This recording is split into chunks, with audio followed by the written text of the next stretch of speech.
Hello friend, welcome to my channel Your Study Box.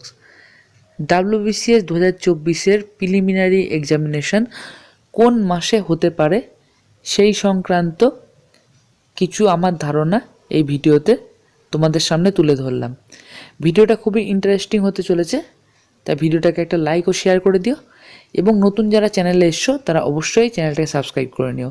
এটা subscribe করতে কোনো পয়সা লাগে না, কিন্তু সেটা ভালো ভালো ভিডিও বানাতে অনেকটাই মোটিভেট করে। তো এখনকার ভিডিও শুরু করা যাক। স্ক্রিনে তোমরা দেখতেই পাচ্ছ WBCS 2024 ইন্ডিকেটিভ অ্যাডভার্টাইজমেন্ট বেরিয়েছিল এবং তার নাম্বার ছিল 8/2024, কিন্তু এর ফুল নোটিফিকেশান এখনও আসেনি। কী কারণে আসেনি তোমরা প্রত্যেকেই জানো।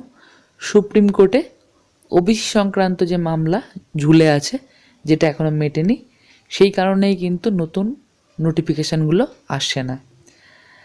তো যেটা শোনা যাচ্ছে খুব তাড়াতাড়ি এই মামলা কিন্তু মিটে যাবে।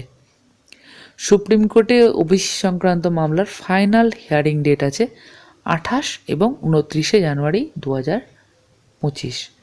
তো যেটা শোনা যাচ্ছে ফাইনাল হিয়ারিং হবার পর খুব তাড়াতাড়ি কিন্তু এই মামলা মিটে যাবে এবং নতুন বছরের এক্সাম ক্যালেন্ডার ঘোষণা হবার আগেই কিন্তু এর রায় ঘোষণা হয়ে যাবে। এবার এক্সাম ক্যালেন্ডার জেনারেলি ঘোষণা হয় এপ্রিল মাসে।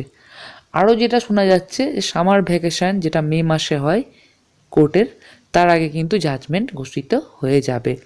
তো আশা করা যেতে পারে এপ্রিল মাসে এর জাজমেন্ট বেরিয়ে যাবে বা রায় ঘোষণা হয়ে যাবে।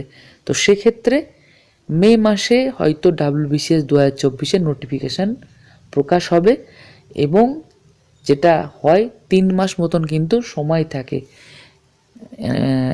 নোটিফিকেশান বেরোনোর পর পরীক্ষা হতে। মিনিমাম 3 মাস কিন্তু সময় থাকেই। তো সেক্ষেত্রে মে মাসে যদি WBCS 2024 নোটিফিকেশান বেরোয়, সেক্ষেত্রে মে, জুন, জুলাই এই 3 মাস বাদ দিয়ে আগস্ট মাসে কিন্তু WBCS 2024 প্রিলিমিনারি এক্সাম হতে পারে।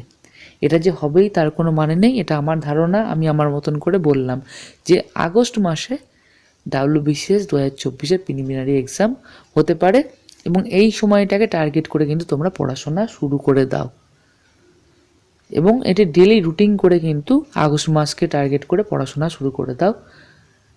তো এখনকার ভিডিও এ পর্যন্তই। ভালো থেকো। আশা করি ইনফরমেশানগুলো তোমাদের ভালো লেগেছে।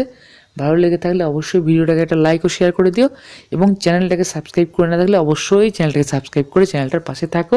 চ্যানেলটাও আপকামিং সব এক্সামে তোমাদের পাশে থাকবে, এটুকু বলতে পারি। ভালো থেকো, অনেক অনেক পড়াশোনা করো। ভিডিওটা দেখবার জন্য অজস্র ধন্যবাদ। পরীক্ষায় বিজয়ী হও।